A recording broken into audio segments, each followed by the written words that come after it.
So hello and welcome friends. आज की video में हम बात करने वाले हैं कुछ ऐसे ETFs के बारे में जिनको आपको बिल्कुल भी अवॉइड करना है। फिर चाहे आपको इसमें स्विंग ट्रेडिंग करना हो या फिर आप लॉन्ग टर्म इन्वेस्टिंग के बारे में सोच रहे हो, तो ऐसे ETFs को आपको बिल्कुल भी अवॉइड करना है, वरना आपको आने वाले टाइम में लॉस का भी सामना करना पड़ सकता है। तो इस वीडियो में ऐसे ETF के बारे में देखेंगे। और साथ ही दोस्तों, अगर आप हमारे चैनल पर पहली बार विजिट किए हैं तो चैनल को सब्सक्राइब और बेल आइकन को जरूर ऑन कर दीजिएगा, इससे आपको लेटेस्ट वीडियो सबसे पहले मिलते रहेंगे। तो चलिए दोस्तों, एक एक करके समझ लेते हैं वो ऐसे कौन से ETF हैं। तो चलिए, इसके लिए हमें जाना होगा ग्रो के प्लेटफॉर्म में। जैसा कि आप यहाँ देख पा रहे होंगे, हमने ग्रो का प्लेटफॉर्म खोल रखा है। चलिए देख लेते हैं वो कौन सा ETF है जिसको आपको बिल्कुल भी अवॉइड करना है। तो दोस्तों, ये पहला ETF हमारे लिस्ट में है जो आपको बिल्कुल भी अवॉइड करना है, जो कि आप यहाँ पढ़ सकते हैं। इसका नाम है निफॉन इंडिया ETF PSU बैंक।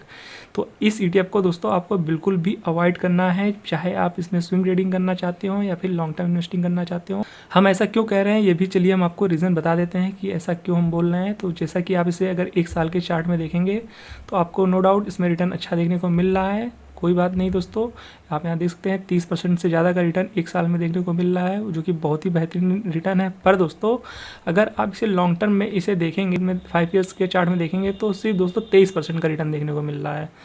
मतलब कि दोस्तों, अगर 5 साल पहले किसी ने इस ETF में इन्वेस्टमेंट किया होगा for long term investing purpose, तो आज की डेट में उसे सिर्फ 23% का ही रिटर्न मिला होगा, जो कि 5 साल में बहुत ही कम कहा जा सकता है।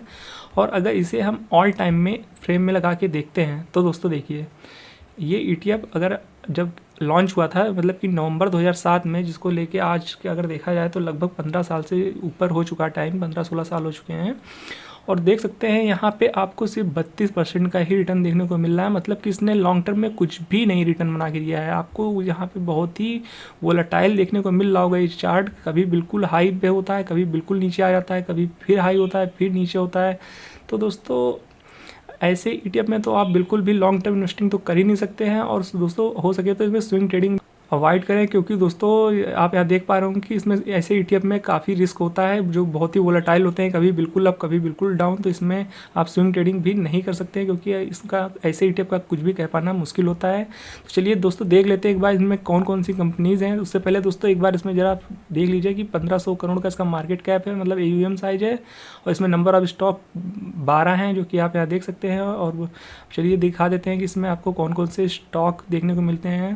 तो जैसा कि नाम से ही समझ में आ रहा है PSU बैंक, तो मतलब कि इसमें सरकारी बैंक ही होंगे। तो आप यहाँ पढ़ सकते हैं, आपको 12 सरकारी बैंक यहाँ देखने को मिल जाते हैं, जो कि आप SBI, BOB यानी bank of Baroda, Canara bank, Punjab national bank, union bank, Indian bank, bank of India, Indian overseas bank और बाकी कुछ बैंक और भी देखने को मिलते हैं, जो कि आप यहाँ देख सकते हैं।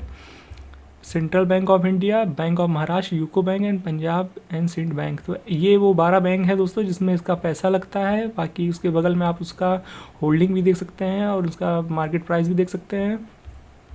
तो ये कुछ कंपनीज थी दोस्तों इसमें, जो जिनमें इसका पैसा लगता है। 12 कंपनी में, जो PSU नाम से ही समझ में आ रहा होगा, सरकारी बैंक पे इनका पैसा लगता है। तो सरकारी बैंक में कुछ ही बैंक है जो आने वाले मतलब पिछले कुछ साल में अच्छा परफॉर्म किया है, जैसे कि SBI और दूसरा कह सकते हैं कि आपको बैंक ऑफ बड़ौदा ने भी पिछले साल से अभी तक अच्छा परफॉर्म किया है। इसके अलावा कोई भी इतना अच्छा बैंक ने परफॉर्मेंस नहीं दिया है जो सरकारी बैंक। तो दोस्तों, ये तो बात हो गई पहले ETF की। अब चलिए देख लेते हैं दूसरा ETF कौन सा निकल के आता है जिसे आपको बिल्कुल अवॉइड करना है। तो ये दोस्तों दूसरा ETF निकल के आता है मोतीलाल ओसवाल का NASDAQ Q50 ETF, जिसका की प्राइस आज की डेट में चल रहा है 53 रुपीज़ 49 पैसा। तो दोस्तों, आप कंफ्यूज बिल्कुल भी मत होइएगा। मोतीलाल ओसवाल NASDAQ 100 ETF वो दूसरा ETF है, ये है मोतीलाल ओसवाल का NASDAQ Q50। तो दोस्तों, जैसे कि निफ्टी नेक्स्ट 50 होता है, वैसे ही ये एक ETF है दोस्तों। आप कंफ्यूज बिल्कुल भी मत होइएगा। ये भी US मार्केट का ही ETF है, पर उससे अलग है, क्योंकि उसका प्राइस 100 के ऊपर चल रहा है। उसका आज की डेट में प्राइस 104 रुपये के आसपास ट्रेड होता हुआ दिख रहा है, और इसका प्राइस 53 रुपीज़ ही है। और दोस्तों, हाँ, इस ETF से भी आपको हो सके तो दूर रहना है, क्योंकि अगर दोस्तों आप इसे एक साल के चार्ट में देखेंगे तो आप यहाँ देख पा रहे होंगे 7% से ज़्यादा का निगेटिव रिटर्न है। और आप इसे लॉन्ग टर्म में यानी ऑल टाइम में अगर लगा के देखेंगे तो जैसा कि ये ETF बिल्कुल भी ज़्यादा पुराना नहीं है, नया ही ETF है। दिसंबर 2021 में ये लॉन्च हुआ था, लगभग 1.5 साल हो चुके हैं इसके लॉन्च हुए। और जब से ये ETF आया है तो तब से लेके आज तक आप यहाँ देख सकते हैं लगातार डाउन ट्रेंड में ही ये ETF जा रहा है। और इसके बारे में कुछ कहना भी मुश्किल है क्योंकि ये नया ETF है, डेटा भी हमारे पास ज़्यादा अवेलेबल नहीं है। आप यहाँ देख सकते हैं 19% से ज़्यादा की गिरावट हो चुकी है जब से ये ETF आया। मतलब कि कोई जब ये ETF आया होगा 72 की प्राइस में, यानी 70 के आसपास जब इसका प्राइस था, वहाँ पर अगर किसी ने इसे बाय किया होगा तो आज की डेट में तो उसका पोर्टफोलियो लगभग 20% से ज़्यादा का गिरा होगा। तो समझ सकते हैं कितना फंसा सकता है ऐसा ETF दोस्तों।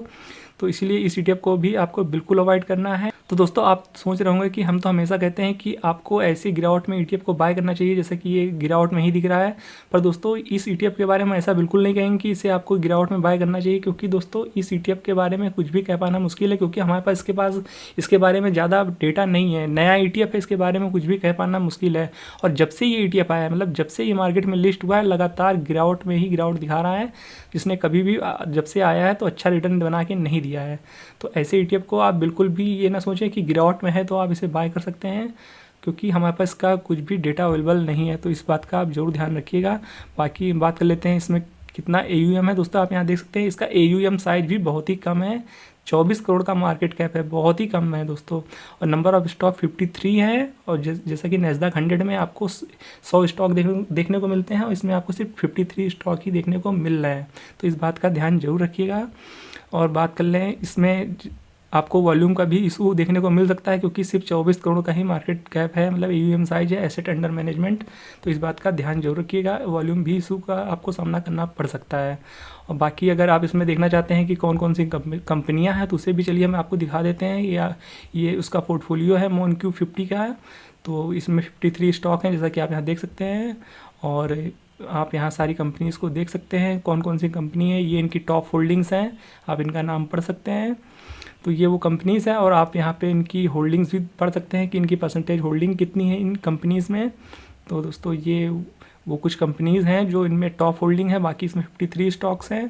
दोस्तों ऐसे ETF को भी आपको अवॉइड करना चाहिए, क्योंकि इसने जब से आया है कोई भी इन्वेस्टर्स को अपना रिटर्न बना के नहीं दिया है। तो आप हो सके तो इस ETF को भी अवॉइड करें।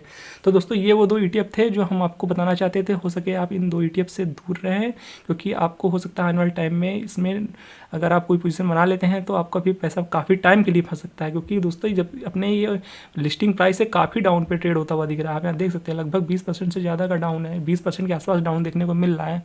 तो दोस्तों ये वो 2 ETF थे। आई होप दोस्तों आपको ये वीडियो पसंद आया होगा और आपको इस वीडियो से कुछ वैल्यूज़ मिली होगी। दोस्तों अगर आपको वीडियो पसंद आया तो वीडियो को लाइक और चैनल को सब्सक्राइब करना बिल्कुल भी मत भूलिएगा।